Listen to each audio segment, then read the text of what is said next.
Assalamualaikum warahmatullahi wabarakatuh. Selamat datang kembali di channel Pen and Fashion, channel yang menyuguhkan video cerita bergambar seputar misteri. Simak terus video dari kami.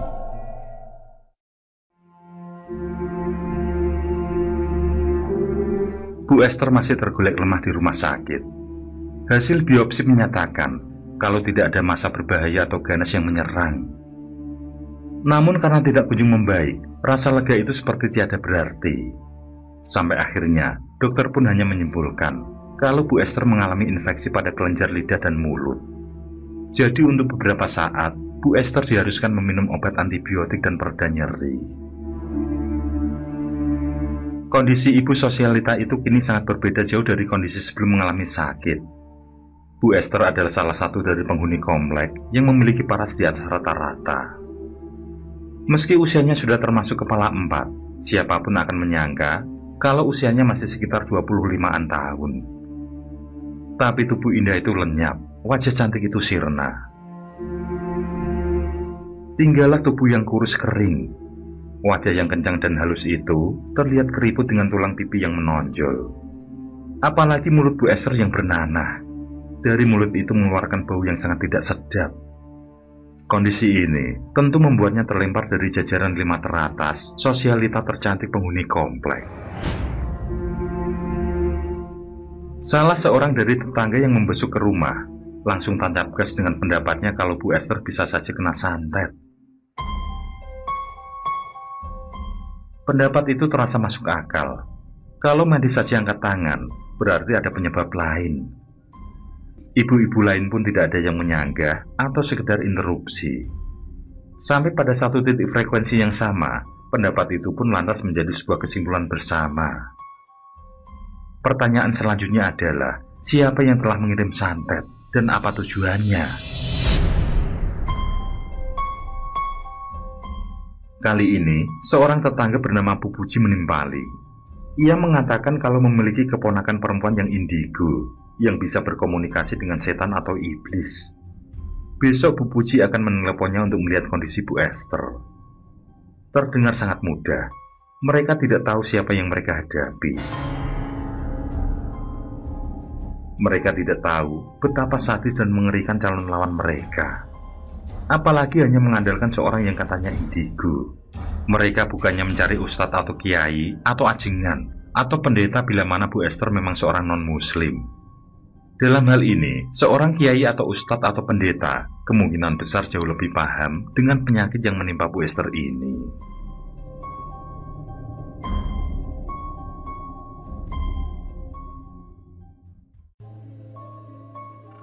Seorang perempuan cantik tampak tersenyum ramah saat dipersilakan masuk oleh tuan rumah. Ia mengenalkan diri dengan nama Nilam. Gadis berparas ayu itu tidak lain adalah orang yang diceritakan oleh Bu Puji siang sebelumnya. Seorang indigo yang bisa berkomunikasi dengan setan dan iblis, begitu iklan yang disampaikan. Semoga iklan itu memang sesuai dengan ekspektasi yang digaungkan. Gadis itu tidak langsung masuk ke kamar di mana Bu Esther terbaring lemah. Ia justru meminta izin untuk berkeliling dulu ke dalam rumah. Matanya yang indah tampak tajam mengawasi ke berbagai sudut ruangan, seperti sedang mencari-cari sesuatu. Pak Johan, suami Bu Esther, ikut mendampingi. Gadis berperawakan tinggi semampai itu sudah sampai ke halaman belakang. Namun sepertinya apa yang ia cari belum ia temukan. Pak Johan pun segera mengantar tamunya menuju kamar istrinya. Gadis itu nyaris tidak kuat menahan bau yang kurang sedap. Ia minta maaf sembari mengipasi hidungnya. Nilam pun mendekat, berbasa-basi sejenak, mendoakan agar Bu Esther segera diberi kesembuhan, sehingga bisa beraktivitas seperti sedia kala. Doa tulus itu dijawab dengan lintangan air mata oleh Bu Esther, yang sudah tidak bisa bicara dan hanya mengangguk-angguk. Nilam pun segera melakukan pekerjaannya. Kedua jari telunjuk dan jari tengahnya ia tempelkan pada keningnya. Selanjutnya, dengan konsentrasi penuh, ia memanggil-manggil bangsa demit agar menampakkan dirinya. Namun hingga dipanggil sampai berkali-kali pun, setan iblis itu tidak juga menunjukkan keberadaannya. Nilam hendak mengatakan kalau ia tidak melihat keberadaan para demit atau setan ketika jari telunjuk Bu Esther menunjuk ke arah jendela kamar. Nilam pun mengikuti arah jari telunjuk itu. Rupanya Bu Esther tengah menunjukkan kalau korden jendela bergerak-gerak sendiri, seperti sedang dipakai untuk mainan. Nilam pun segera mendekat. Namun ketika ia sudah berada tepat di depan korden, tiba-tiba saja ia melihat sekelebatan tangan yang sangat pucat. Tangan itu menembus masuk dari luar jendela, menembus korden, lalu menghujam lurus ke arah leher Nilam. Seketika itu juga Nilam merasakan lehernya tercekik dengan sangat kuat. Tangannya mencoba melepas cekikan itu. Tangan sebatas lengan itu benar-benar sangat kuat. Ia nyaris kehabisan nafas dibuatnya. Beruntungnya, di atas meja di kamar Bu Esther ia melihat sebuah korek api tergeletak. Meski dengan bersusah payah, tangan Nilam pun berusaha menggapai korek api itu. Korek api yang telah berada di tangannya segera ia nyalakan untuk membakar tangan yang masih kuat menyengkeram lehernya. Usaha Nilam berhasil mengusir tangan pucat itu. Nafasnya yang nyaris berhenti kembali merasa lega. Ia pun menghirup udara segar sepuasnya. Lawan kali ini rupanya sangat tidak mudah untuk diajak berkomunikasi. Tapi sepengalamannya dalam menangani kasus-kasus tak kasat mata seperti ini, mereka tetap akan mau diajak berunding dengan meminta persyaratan. Nilam berharap upayanya hari ini berjalan lancar.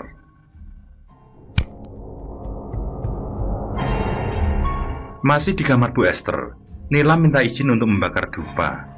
Ia berharap melalui bau dupa yang menyengat itu, setan iblis yang tengah mengganggu Bu Esther bisa dengan mudah diajak berkomunikasi, sehingga kemudian dengan mudah bisa diminta pergi. Ia pun kembali berdiam diri. Hingga posisi berdiam diri itu sudah berlangsung hampir 15 menit lamanya. Namun belum juga ada tanda kemunculan sosok atau suara atau interaksi apapun itu. Sampai pada satu kesempatan, tiba-tiba Nilam berteriak dengan sangat keras. Ia terdengar memaki-maki, mengumpat, bahkan tidak sedikit menggunakan kata yang kurang sopan. Rupanya, negosiasi baru saja dimulai. Umpatan yang keluar dari mulut Nilam tidak ubahnya seperti bentakan atau gertakan saja. Ia berharap melalui gertakan atau herdikannya, demit setan iblis itu bisa diusir dari rumah Bu Esther. Terlihat dengan jelas bagaimana wajah Nilam sesekali terlempar, seperti terkena tamparan yang sangat keras. Begitupun tangannya, terkadang terlihat seperti sedang memukul dan menampar. Negosiasi itu rupanya berjalan sangat alot. Setan iblis yang menyebabkan sakit pada Bu Esther tidak mau pergi begitu saja, karena mereka meminta sebuah persyaratan. Nilam pun merasa ia tidak akan berhasil tanpa memenuhi persyaratan yang mereka minta. Sebuah bisikan masuk ke dalam pendengaran Nilam, yakni syarat berupa darah ayam betina berwarna hitam legam, yang mana darah itu diminumkan pada si ibu sebelum 3 hari. Nilam pun menceritakan apa yang ia dengar pada tuan rumah, supaya tuan rumah segera mencarikan apa yang diminta para demit itu. Harus diupayakan supaya lusa ayam itu sudah ada.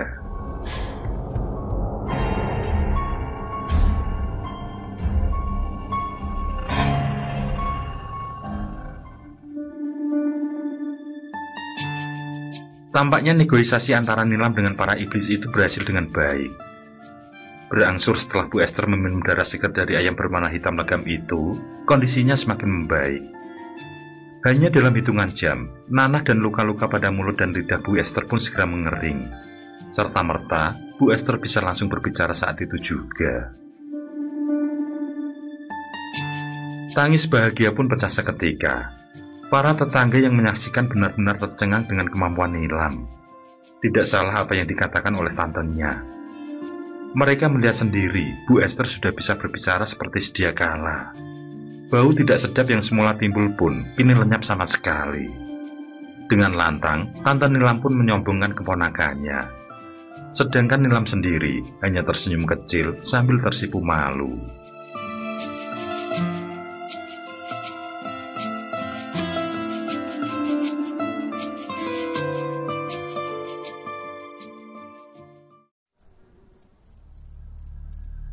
Malam semakin larut, bintang di langit mulai bertebaran di angkasa raya. Hawa dingin menyelimuti seisi komplek. Namun begitu, terlihat sang janda kaya itu tengah bersantai di kamarnya dengan hanya mengenakan pakaian tipis yang mengundang hasrat. Tubuh molek itu sedang merebahkan diri ditemani sebotol minuman bermerek mahal. Janda cantik itu sedang sangat menikmati hidupnya. Ia tersenyum tipis, kemudian berujar bahwa hukuman atas mulut Esther yang suka menggonggong itu ia anggap selesai. Kini saatnya giliran Puji yang sudah menyombongkan keponakannya. Sang janda akan membuat paham bahwa Nilam bukanlah apa-apa dibanding dirinya. Nanti pada saatnya, kalau Nilam masih berani mengusik, maka akan diminum darahnya. Usai berucap, tertawalah janda cantik itu. Tawa yang menebarkan aroma kematian.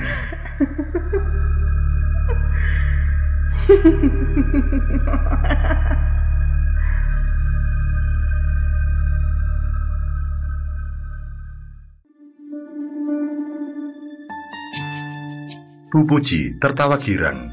Mungkin untuk ukuran orang-orang kompleks seperti Bu Esther dan Bu Puji, uang 10 juta bukanlah uang yang bernilai besar. Namun ia tetap saja tertawa girang manakala Pak Johan, suami Bu Esther, berkunjung dan memberikan sebuah amplop yang ternyata berisi selembar cek senilai 10 juta. Sekedar untuk rasa terima kasih, kata Pak Johan. Padahal keponakannya sendiri tidak pernah mengharapkan imbalan apapun. Apa yang Nilam lakukan semata untuk membantu saja.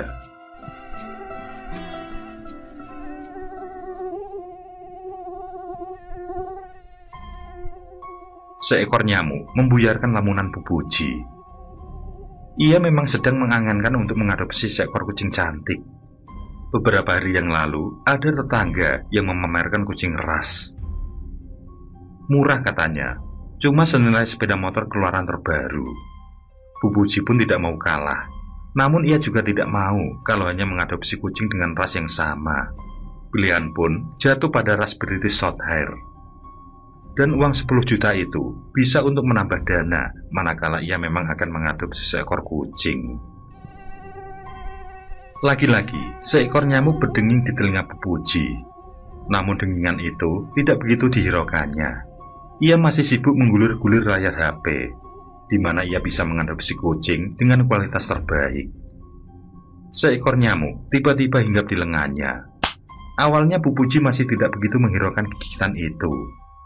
Barulah setelah beberapa saat ada rasa yang aneh di lengan kirinya, Bu Puji pun menyadari bahwa ada darah merembes dari bekas gigitan itu. Rasanya sangat gatal sekali. Bukan hanya lengan, nyamuk yang tiba-tiba datang berombongan itu menyerang di hampir seluruh badan Bu Puji. Tanpa pikir panjang, Bu Puji pun segera menggaruk-garuk bekas gigitan si nyamuk. Seharusnya rasa gatal itu akan segera hilang setelah digaruk.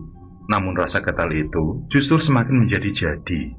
Bu Puji bahkan sudah menggunakan minyak kayu putih maupun obat luar lainnya. Tetapi rasa gatal itu justru semakin berlipat.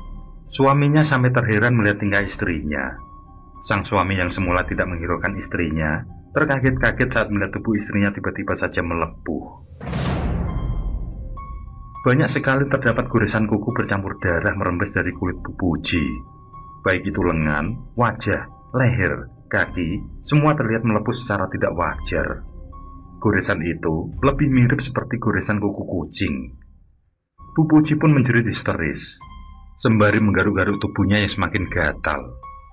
Suami Bu Puji pun menyadari ada sesuatu di luar medis yang sedang menyerang istrinya. Nilam berseru lantang saat mengetahui kalau setan yang menyerang tantenya adalah setan yang sama menyerang Bu Esther. Nilam pun kembali berunding. Apa sebenarnya yang para demit itu inginkan? Sementara itu, kondisi Bu Puji sudah semakin parah. Bahkan hanya dalam hitungan tidak lebih dari 2 jam, luka cakaran ada di mana-mana dengan darah terus merembes dari kulit. Sungguh, keadaannya sangat menyiksa bagi Bu Puji. Agak cemas juga saat Nilam mencoba berkomunikasi dengan para setan itu. Ia memang bisa berkomunikasi, tapi sesungguhnya ia belum memiliki kemampuan yang mumpuni untuk benar-benar bisa mengusir mereka. Salah-salah, justru nyawanya sendiri yang menjadi taruhan. Gadis ayu itu terkesiap. Ada yang membisikkan kalau mereka menginginkan darahnya. Wajah Nilam seketika itu juga berubah menjadi tegang luar biasa. Jelas permintaan yang tidak akan bisa ia sanggupi. Ia tidak mau mengorbankan dirinya. Nilam pun mencoba menego dengan darah ayam hitam lagi misalnya. Namun jawaban yang masuk ke telinga Nilam tetaplah sama. Mereka inginkan darahnya, dan jika tidak, maka tantenya akan binasa dalam 3 hari.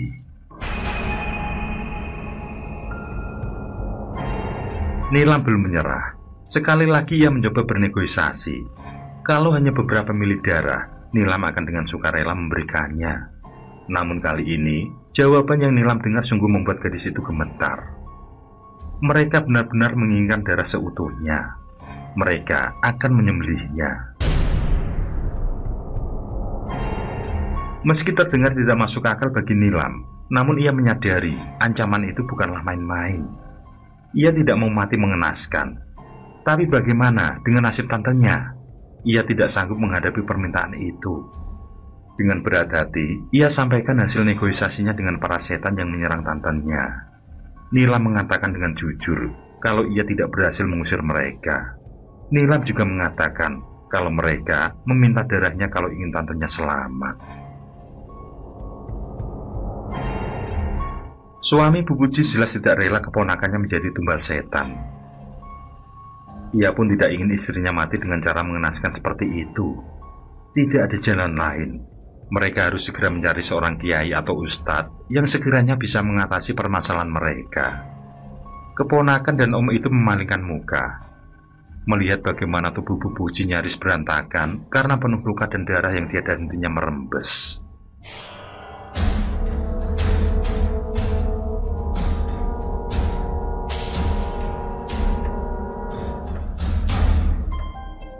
Nilam terjaga dari tidurnya. Bisikan itu kembali terngiang jelas di telinganya. Bisikan bahwa para demit itu butuh darahnya. Nilam pun memegangi lehernya. Ia tidak akan menyerahkan darahnya. Bisikan itu memang membuatnya cemas, tapi semua pasti ada jalan keluar. Ia masih memiliki Gusti Allah. Tidak mungkin Allah membiarkan hambanya dalam ancaman. Tapi 3 hari bukanlah waktu yang lama. Kalau sampai terlambat, ia takut nyawa tantenya tidak akan terselamatkan. Ia juga tidak mau menjadi tumbal setan. Tapi siapa, kiai atau ustadz yang bisa ia mintai tolong? Nilam memang memiliki sedikit kemampuan.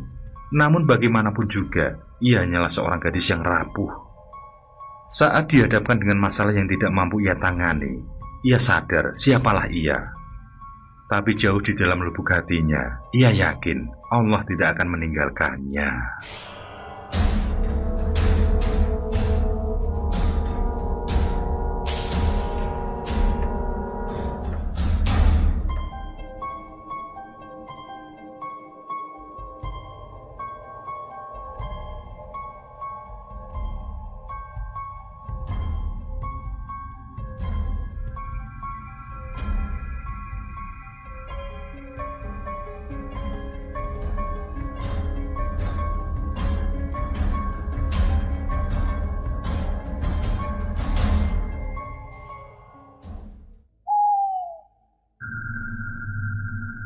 Oke, terima kasih. Semoga kawan-kawan terhibur, dan untuk ke depan, semoga channel ini bisa lebih baik lagi. Akhirul kalam, wassalamualaikum warahmatullahi wabarakatuh. Sesandingan hormat kali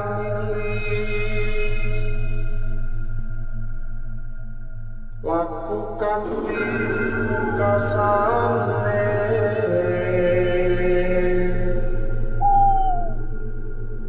Anda kersane